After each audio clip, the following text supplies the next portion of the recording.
and you'll obviously be aware of this, Sadiq Khan, Transport for London, announcing this morning that the wearing of masks will remain mandatory on the tube and on bus networks in London. What do you make of that? I suppose you must disagree with it.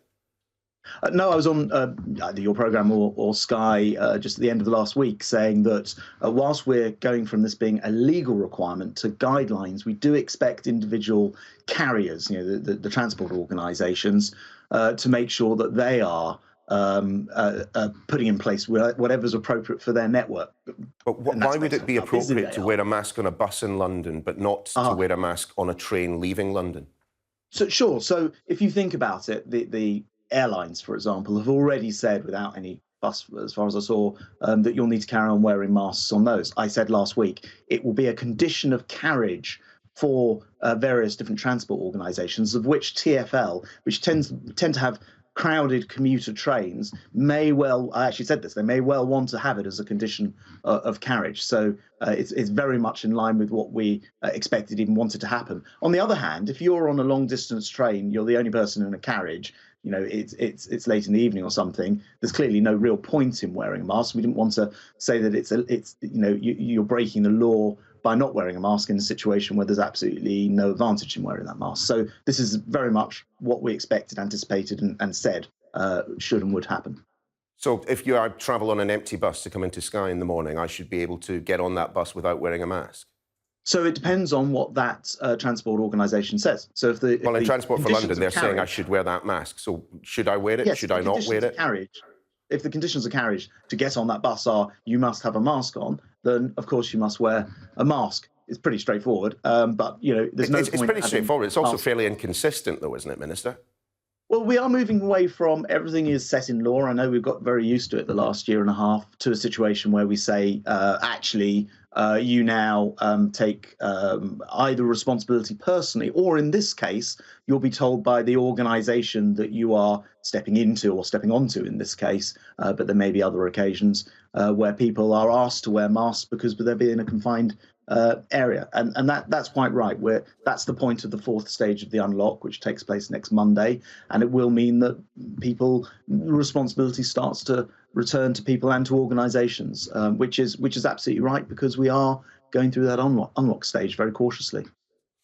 I do want to kind of reflect on what we saw at the weekend at Wembley and the events of the past couple of days, and the introspection that appears to be going on within your party at the moment about whether or not actions, words by some of your colleagues may have contributed to the racism that England's footballers experience. I mean, do you agree with your colleague Steve Baker when he says, much as we can't be associated with calls to defund the police, we urgently need to challenge our own attitude to people taking the knee? Do you agree with him?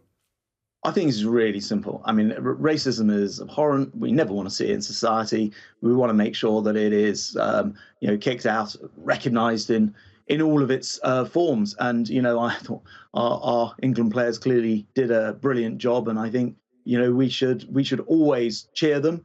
I would take issue with anybody who says that we shouldn't do everything possible to get rid of racism. And that's exactly what's happened. I thought that the comments about Priti Patel were unusual or odd because, Priti Patel has spoken very movingly in the House of Commons about her own experience suffering from racism. Indeed, she also referred to taking the knee as gesture politics. She also referred to taking the knee as gesture politics, a view which plenty of people in the public took and shared. And now you've got Steve Baker suggesting that you need to challenge the attitude within the party to taking the knee. Again, I'll ask the question, do you agree with Steve Baker that perhaps, calling it gesture politics wasn't the right thing to do? Well, my views is very simple. I just think we should respect everybody, and in whatever form they want to show that they are against racism is fine with me. And I think, actually, it's a shame because this is detracted from a phenomenal performance by the England team, who really got together and did England proud, and that's where I prefer to leave it. I mean, I think we should work, all of us, together in society, and start by accepting that nobody wants to see racism. And if you accept everybody is coming from the right approach and attitude in this, then we'll get a lot further as a country and actually, kicking out racism. Can we at least get you to agree that perhaps we're past the point now where politicians need to stop telling footballers to stop commenting on politics? Well, look, everyone. The great thing about living in a democracy is everybody is welcome to pitch in on this. I suppose a bit like everybody became armchair experts about what Gareth Southgate should do with his team over the match. That I've got no. I think that's. I'm sorry. I think the comparison there is slightly askew, isn't it? I mean, politicians making footballers making statements about food banks and racism is slightly different from armchair, managers commenting on the England on the England team selection. You're asking my attitude towards it. They're welcome to. I mean, we live in a free society. People should be able to comment on whatever they like. And I pay tribute to some of the campaigns which have raised awareness. And we live in a world where it doesn't matter if you're a footballer, a politician, a member of the public. Everybody has a right to comment on politics. Thank goodness that's the world we live in. Well, what would your advice then be to your colleague Andrew Rossendale, who did say, perhaps in response to Tyrone Ming's comment yesterday, that he should be focusing on football rather than politics? Well, as I say, I think everybody can comment on politics. That's the whole spirit of a democracy, isn't it? I think it's the whole point of it. But what I would also say is, we are absolutely united as a government, and I hope as a country as well, booting out racism. We abhor it. In fact, as a cabinet, we're more ethnically diverse, I think, than any in history, as far as I can see. So I think we're more representative of the country in that regard, and it's a good thing. And I hope we can move on rather united on this issue, because who wants to live in a racist country? Not me. Indeed, and neither I. But I do wonder, I understand it is a country mile away from your brief. There was that meeting with the tech giants, between the Prime Minister and the tech giants yesterday. Look, Instagram still seems to view monkey emojis, telling people to go home as not racist. What concrete action is the government going to be taking about this as regards to the social media companies? Yeah, I mean, of course it's racist to post or allow those sort of things to stay online.